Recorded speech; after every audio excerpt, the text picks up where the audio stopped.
There's this famous scene in South Park where the Underpants Gnomes explain their plan to make money as, Phase 1, we collect underpants. Yeah, but what about phase 2? Well, phase 3 is profit, get it? I don't get it. You see, phase 1, collect underpants. Phase 2, phase 3, profit. the longer I'm enmeshed in the world of Fallout, the more convinced I become that something about Vault-Tec is just wrong. The dominant fan theories, the bits of story dropped by Bethesda and Obsidian, even Amazon just straight up telling us Vault-Tec wants to rule the world, don't really add up. It's like some vital piece of information is missing, because sometimes Vault-Tec acts like a big evil corporation, and sometimes they act like the Enclave, and sometimes they act like agents of chaos, but a more 40k kind of chaos than Joker kind of chaos, if you will. I mean, basically the TLDR is that when taken as a whole, Vault-Tec's behavior doesn't make sense.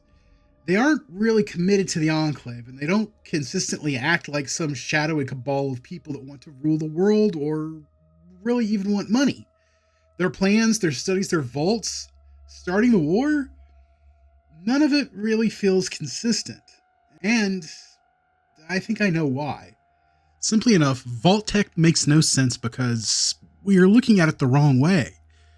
Vault-Tec's not behaving like we think they should because Vault-Tec's not what we think they are. So what if I told you that we were all wrong about Vault-Tec and that their nonsensical behavior was actually perfectly sensible for an organization whose goal was not money or power or space exploration or even world conquest, but subversion?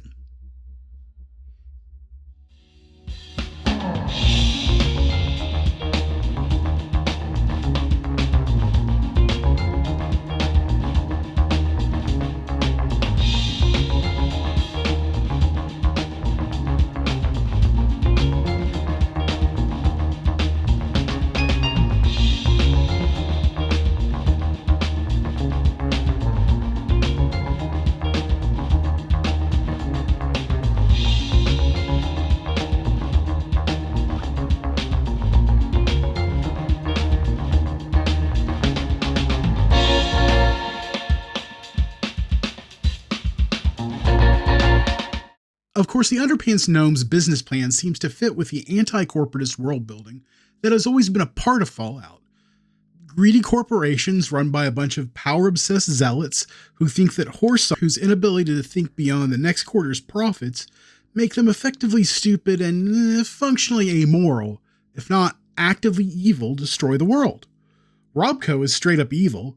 John Caleb Bradburton, the Nuka-Cola guy? Evil. Speaking of, what the hell happened to Coca-Cola? The divergence mostly happens like 60 years after Coke was invented. I went to war with us, for God's sake. Like, it's odd that it doesn't exist. West-Tec, the FEV folks, they're like holy god evil. Like the kind of evil that worries other evil people. An atomic age Der Levanga brigade, if you will. But even then, even as evil as they are, all of them were evil in a recognizably corporate way. Which is to say, money. Vault-Tec has always seemed a little different. A bit more unhinged, harder to pin down. Sure, Vault-Tec was interested in money and power and had the same cruel indifference to human suffering that was seemingly endemic to most pre-apocalypse American businesses. Much love to you, them. But there always seemed to be something darker and kind of radically illogical to Vault-Tec's behavior. Like, West-Tec did truly awful things, but at least they fit in with a pattern and seem to provide, well, some kind of useful information. At times, at least. Vault-Tec just isn't that consistent. Look at Vault 75, genetic engineering to create child soldiers. Yeah, the whole thing is evil as shit, but at least it has some kind of logic to it. It's an experiment. Can we do this? Can we torture and genetically engineer our way to the ideal soldier? Which, honestly, is not all that dissimilar to West-Tec and FEV. But then you have something like Vault 95, where you take a bunch of junkies, put them into a treatment program for 5 years, and force sober living on them for that entire time. And this is after the bombs drop, mind you, and thus your little recovery program represents a significant fraction of the non-irradiated humans left on the planet, and who are therefore potentially more valuable than, well, just about anything. And then at the end of those 5 years, you release some drugs into their society to see what happens. And everybody knows what happens. Even if you have never played the game, I assure you, your first guess is absolutely right. Hell, everyone involved, from the scientists to the janitors, had to know what was going to happen when this idea was proposed. So, what's the value in this experiment? What do we learn from this that is useful in traveling to another world, to establishing a new home, a new America? How does withholding and then giving junkies drugs advance your plan to rule the world? There is no way this experiment was of any real value because the outcome was a foregone conclusion and wasted an incredibly rare resource. Now, perhaps you want to counter and say, hey, maybe the idea was to test whether being away from drugs and alcohol for an extended period of time would create a durable cure. Okay, but what the hell does this have to do with anything Vault-Tec is doing? Saving the best and the brightest? Okay, yeah, some of those folks may have dependency issues, fair enough, but you're not going to put them all in the same vault. Traveling to another planet? A rocket full of junkies to establish this new America? What is this, ship number 4? Honestly, the failure of this vault was inevitable. Before the ink had dried on the proposal, people would have known in broad strokes what the outcome would be. Which begs the question, why do it? Why run an experiment that you essentially know the answer to? Why run an experiment that uses an exceedingly rare resource and doesn't really provide you with any useful information? Why run an experiment if all it does is inflict pain and kill? But let's take the humans in the vaults as essentially worthless to the Enclave and Vault-Tec. Fallout 1 and 2 seem to argue for this. What experiments weren't run that could have provided real, useful information?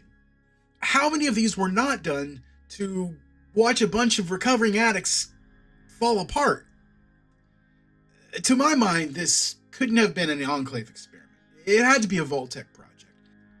And if so, it hints at something far more sinister in Vault-Tec's motives than simply being the underpants gnomes. Because if Vault-Tec were driven by profit and power like Robco and West-Tec, then something like Vault 75 just shouldn't happen.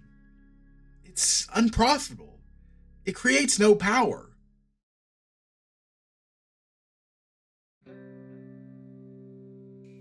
And so, like everyone else with a Fallout addiction, I've come to question the actions of Vault-Tec. Who they were working for, why those experiments, or any experiments. Did they start the war? How many vaults were there? Were there any competitors to Vault-Tec? I mean, other than the Pulowski people, because, you know, we have different sodas and cigarettes and car makers, so why not say Biff's Bomb Shelters? But it wasn't until I began wandering through Vault 96 that I really became convinced that something was seriously wrong with the way Vault-Tec behaved. Now, in this video, I am going to be talking a lot about how so much of Vault 96 makes no sense, and how this points to a bigger problem with Vault-Tec. But I want to start with one person, Jeanette Higgins, because her inclusion in this project is so nonsensical, so intensely bizarre that it makes it clear that Vault-Tec isn't playing the same game that Robco and West-Tec are, nor do they seem to be playing for the Enclave or even themselves. As Jeanette herself notes, if this research was so damn important, why just us? Why don't we have a full team of people who actually know shit about biology? Jeanette Higgins was a senior engineer at Robco and the lead developer of the Assaultron, one of the premier killing machines in both the pre- and post-war worlds of Fallout.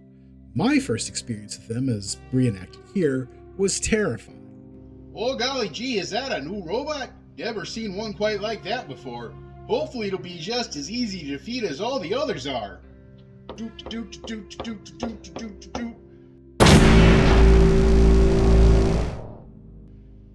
Blah! And not to put too fine of a point on it, but even with a few thousand hours or so in Fallout 4 and 76, running into an Assaultron can still be a hassle. So ensuring the safety and survival of someone that talented and that capable makes sense. After all, the Vaults were presented as a meritocracy and largely weighted towards the elites. In most cases. Or rather, this should make sense. But as I said, Vault 96 doesn't make sense. To the outside world and even its occupants, prior to the end of the world, Vault 96 was basically an ark. A giant freezer built to preserve specimens of healthy animals and reintroduce them to the world once things had returned to normal.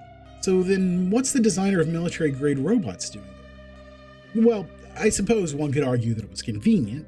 Assuming she worked at the West Virginia Robco facility, she probably lived in Watoga, or less likely Bogtown, and given the constraints of an impending nuclear holocaust, Vault 96 would have been fairly easy for her to reach, making it something of an ideal place to stash her away while ensuring her survival and potentially a way to access her because undoubtedly Vault-Tec, the Enclave, and Robco would understand the value of someone like Jeanette.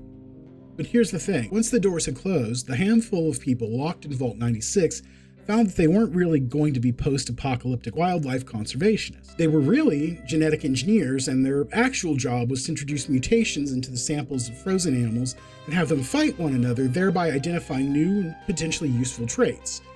But that's not really the Vault-Tec way, so to ensure a properly puritanical work ethic and really drive that stress response, each week they would need to produce more mutants than the previous week. Of course, for Vault-Tec, failure must always carry a severe penalty, so if they failed, they would be put to death by the Vault robots, which is both insane and very on brand for Vault-Tec.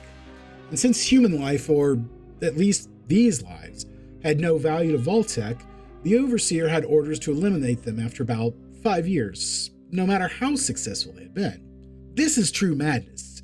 Jeanette, a talented designer of autonomous weapon systems, wasn't being saved from dying in the apocalypse. No, again, her death was just being delayed. Maybe she was a junkie? Maybe they were all junkies. Placing Jeanette in Vault 96, where her talents would not only be greatly underutilized, but could also potentially subvert their own experiment by, overriding the robot's kill commands, could possibly be explained away as a variable, or part of a more complex test. But no matter what she did, Vault-Tec and whomever else seemingly wanted her dead, just at a later date. For some reason. And this makes no sense. Because why kill a rock star? Why lock away and torture and then kill someone so talented? Someone who has been devoted to your cause? Why put her in a position where her specific skill set could potentially nullify the robot threat and thereby your entire experiment? Why not place her in Vault 76, a control vault just a bit further up the road that was meant to house some of the region's best and brightest who would then emerge to reclaim the post-war world for whoever? But also, and again knowing Vault-Tec, this is almost certainly the real goal of Vault 76, the Overseer of Vault 76 was to take over any remaining nuclear silos, ensuring Vault-Tec's power in the post-war era. And of course, those silos had assaultrons for protection, but as we all know, you definitely don't want to bring the person that created the mighty killbots along when you go to deal with the mighty killbots. That'd just be crazy. Clearly, Vault-Tec weren't out to save the world. That's just what they told people. As players, we're meant to believe that the real Vault-Tec is the one that presented plans at shadowy corporate retreats and liaised with the Enclave and stored people in cryopods. But their treatment of Jeanette doesn't really align with this either. Locking her in a vault only to kill her 5 years later would seem to align more clearly with an entirely different plan. At first glance, Vault-Tec looks like a normal company. It acts like a normal company. Well, normal for Fallout. But if you examine its behaviors and actions, if you question the value of the data it generates or the value of the people it chooses to save versus those it chooses to sacrifice, it becomes clear that Vault-Tec isn't acting like the others. Sort of like Kim Philby or his fictional stand-in, Bill Hayden. John le Carré was a remarkable British novelist who worked in the spy thriller genre and, much like Ian Fleming of James Bond fame, came to it honestly, having worked for British intelligence in the late 50s and early 60s. Now, I really love all of his novels and would recommend virtually any of them, but if you're going to read le Carré, you start with Tinker Tailor Soldier Spy, which, and here's the kicker, is kind of based on the true story of Kim Philby, the Cambridge Five, and the thorough subversion/infiltration of British intelligence by the Soviets after World War II. Now, to the outside world, Philby was a journalist and diplomat, Importantly, though, he had also become a part of MI6, the British Foreign Intelligence Service, sometime in 1940. His responsibilities included things like counterintelligence, anti-communism, and even communications between the US and UK at various times. He was also, and had always been, a Soviet spy, having been recruited by Soviet intelligence, the NKVD as far as I can tell, a forerunner of the KGB, in 1934, and worked diligently along with the 4 other elites recruited while they were also students at Cambridge in the 1930s to turn over literal pounds of top secret information to the Soviets and ensure the failure of operations against the USSR post-World War II. Which sounds an awful lot like the Vault-Tec we all question and fear, and given how things are going in the world today, it might even sound like I'm trying to make a larger Karsnov, or point, I mean. Vault-Tec's cover is building bomb shelters, while their actual plan is to go into space with the Enclave. Or control the world. Or something? But in reality, they have always been working for someone or something else. To quote Churchill, they are a riddle wrapped in a mystery inside an enigma. For me, though, Vault 96 is where the narrative of Vault-Tec really begins to fall apart. Nothing that Vault-Tec does here makes sense, either in terms of their cover story, Save Humanity, or their actual work, run experiments for the Enclave, or even one world under Vault-Tec. Clearly they were never really out to save the world, but I'm not convinced that their actual plan was to rule the world, or travel to space, or anything like that either. To my mind, those were red herrings, meant to throw us and anyone else who might be looking off the trail. Knowing that corporate greed and stupidity were rampant in the pre-war years, maybe we are inclined to write off Vault-Tec's truly odd behavior as the drive for profit, or maybe having ulterior motives that align with the Enclave, and maybe a few other things. But even then, it just doesn't make sense. Their plans, their methods, well, they seem so devious, but comically inept. What we see can't be what Vault-Tec is. So what is Vault-Tec? Good, bad, right, wrong, hero, villain? It's all really just a matter of perspective. To the west, Kim Philby, Guy Burgess, Donald McLean, and the other members of the Cambridge Five were traitors. Villains whose actions led to the deaths of countless agents and the ruin of numerous operations, and ensured that the West would not defeat the East. To the Soviets, however, they were heroes of the highest order, true believers who protected not their homeland, but the idea of a classless world, and who ensured that the East could stand up to the West. The Cold War, or even during World War II, they were initially recruited in the mid-1930s and essentially stashed in the pocket of the NKVD, just in case. And wildly, this came so very close to being the greatest intelligence operation in history as, according to some accounts, Kim Philby was in contention to become chief of MI6 before being unmasked as a Soviet spy. Which one can only imagine the kind of damage that the leader of any agency, let alone an intelligence agency, could do if they were in the employ of a foreign power. So to us, in the mindset of a person living in the post-war hellscape that is Fallout, Vault-Tec seems both evil and unhinged. But that is largely a matter of our perspective. To understand Vault-Tec, we need to find the perspective from which their actions make sense. The Cambridge Five were upper-class Brits that looked and acted like all the other public school-educated spies. They weren't Marxist in their bad little suits, or Jewish or poor. They were presentable members of the ruling class whose failings, like so many of their class, were written off until they could no longer be ignored. They were amazing spies precisely because they were born of what they had come to loathe. So you're the Chinese communists, and it's the 2020s, 30s, 40s. You're not in direct competition with the Americans. Sure, your political systems don't align, but you're essentially doing your own things. But down the road, you can see conflicts. Maybe you don't want war. Maybe you do. But you assume it will happen. And it will be one hell of a war. Last man standing won't just win the war, they'll win everything. But society will need to be rebuilt from the ashes. And to do this, you'll need people that are talented and capable and resourceful. You'll want the rebirth of your nation to come from its best, and if you could somehow manage it, it would be better if your enemy lost all of their best. The idea comes as a realization, or a flash, Maybe it comes from a conversation or an idle thought. But with little tinkering, the same kinds of places you build to protect your best people could be used to destroy their best people. You have agents in America already, of course, but they're all outsiders.